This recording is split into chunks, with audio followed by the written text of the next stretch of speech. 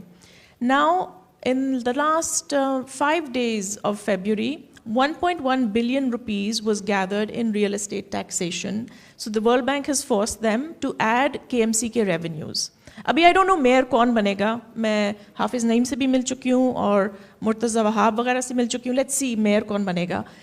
But we need to stop having bureaucrats governing this city and have elected representatives. And the last thing I'll say is, we need to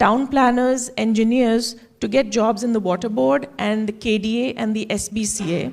And we need to have more people in the Sindh Assembly who are able to vote in powers for KMC. The problem with Karachi is that it is a non-Sindhi speaking city